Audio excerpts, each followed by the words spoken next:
Election commission से किसी अधिकारी का जाना पहली बार नहीं हुआ है। भारतीय जनता पार्टी की सरकार में कई बार ऐसा हुआ है जहां पर दबाव उन पर पड़ा है तो उन्हें नौकरी छोड़ करके जाना पड़ा है, आयोग छोड़ करके जाना पड़ा। ये पहली बार अधिकारी नहीं गए, इससे पहले भी अधिकारी गए छोड़ करके। तो सीधा सीधा सवाल खड़ा होता है कि आखिरकार जो कॉन्स्टिट्यूशनल बॉडी है, जो इंडिपेंडेंट बॉडी है, उस पर दबाव किसका है, और वो भी चुनाव से पहले। इलेक्शन कमिश्नर अरुण गोयल, जिनका टेन्योर 2027 तक था, उन्होंने कल इस्तीफा दे दिया है। आप सब याद करिए, अरुण गोयल जी वही इलेक्शन कमिश्नर हैं जिन्हें भारतीय जनता पार्टी ने खुद अपॉइंट किया था। ये वही इलेक्शन कमिश्नर हैं जिनकी वॉलंटरी रिटायरमेंट के 24 घंटे के अंदर अंदर उनको इलेक्शन कमिश्नर बनाया गया था। जब इनकी अपॉइंटमेंट का चैलेंज सुप्रीम कोर्ट तक पहुंचा था तो सुप्रीम कोर्ट ने भी पूछा था, व्हाट वाज द टीयरिंग हरी, कि फाइल शुरू भी हो जाती है, पुटअप भी हो जाती है, अप्रूव भी हो जाती है मात्र 24 घंटे के अंदर।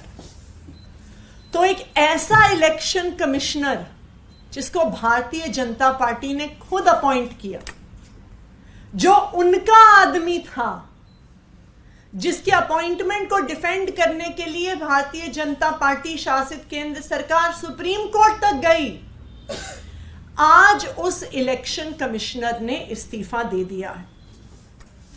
आज पूरा देश एक ही सवाल पूछ रहा है कि भारतीय जनता पार्टी शासित केंद्र सरकार ने ऐसा क्या करने को कह दिया अरुण गोयल जी को, ऐसी क्या इलेक्शंस में हेरा फेरी करने को कही कि उनका अपना आदमी भी कर नहीं पाया, और उसने सोचा कि इस्तीफा देना उससे बेहतर रहेगा। आप सब याद करिए, ये वही भारतीय जनता पार्टी है जिसने अनिल मसीह को चंडीगढ़ मेयर इलेक्शन में प्रिजाइडिंग ऑफिसर बनाया। वो अनिल मसीह जिसने सीसीटीवी कैमरा के सामने 8 वोट जो इंडिया अलायंस के मेयर कैंडिडेट कुलदीप कुमार को पड़ रहे थे खुद डिफेस किया। वो अनिल मसीह जिसने सुप्रीम कोर्ट में माना कि उसने वोट पर, बैलेट पर गलत तरीके से पेन के निशान लगाए थे। वो अनिल मसीह जिस पर सुप्रीम कोर्ट ने कहा this is murder of democracy. तो आज यह सवाल उठ रहा है कि जिस तरह अनिल मसीह से चंडीगढ़ मेयर चुनाव में इलेक्शन की चोरी करवाने की कोशिश की गई, क्या ऐसा ही कुछ अरुण गोयल जी को कहा जा रहा था?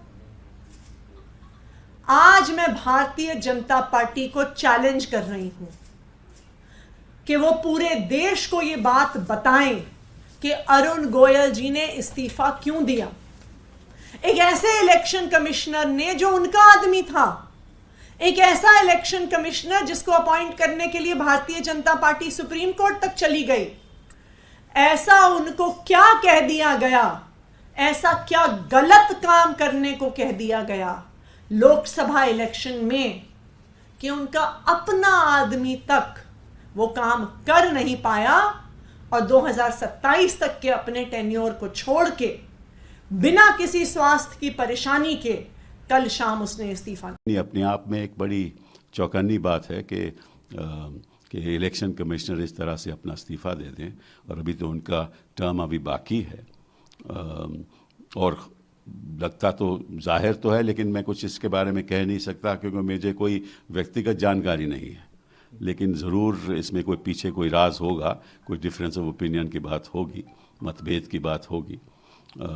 लेकिन दुख की बात यह है कि हमारे सुप्रीम कोर्ट ने फैसला किया था और 5 जजेस ने फैसला किया था कि चुनाव आयोग में जो कमेटी निर्धारित हो उसमें चीफ जस्टिस ऑफ इंडिया रहें।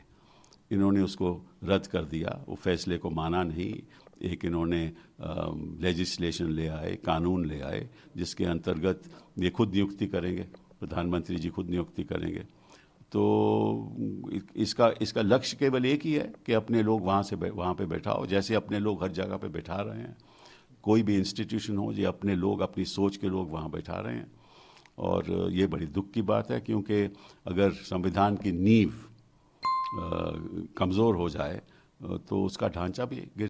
देखिए, चुनाव आयोग जो है वो भारतीय जनता पार्टी का चुना लगाव आयोग हो गया है, ये सबको मालूम है।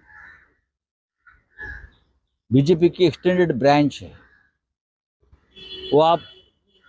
वो चुनाव आयोग नहीं है जो शेषन साहब के जमाने में था।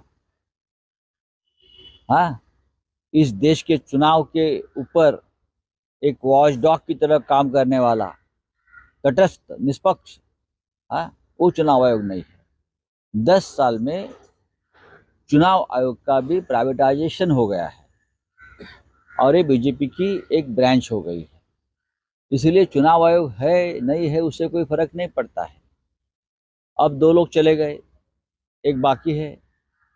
तो जैसे और जगह पे के जब चाहे हाई कोर्ट, सुप्रीम कोर्ट, हाँ, गवर्नर हाउस में बीजेपी के लोग नौकरी को लगा देते हैं, वैसे कोई 2 लोग लगा देंगे बीजेपी के। जैसे ईवीएम मशीन बनाने वाले कंपनी में 2 लोग बीजेपी के डायरेक्टर लगा दिए हैं। ये चुनाव आयोग किस तरह से काम करता है उसका अनुभव हमने लिया है, शिवसेना ने लिया है, राष्ट्रवादी कांग्रेस पार्टी ने लिया है। दिखता है कि उल्लंघन है नियमों का, कानून का, 10th शेड्यूल का उल्लंघन है। हाँ, पूरा पार्टी तोड़कर लोग जा रहे हैं, पक्षांतर विरोधी कायदा है। फिर भी चुनाव आयोग ने हमारी पार्टी एनसीपी शरद पवार साहब की ऐसे लोगों के हाथ में दी जिसका कोई अधिकार नहीं है। ये चुनाव आयोग है। तो ये चुनाव आयोग मर गया तो उसमें रोने की क्या बात है? वो तो मरे हुए लोग हैं।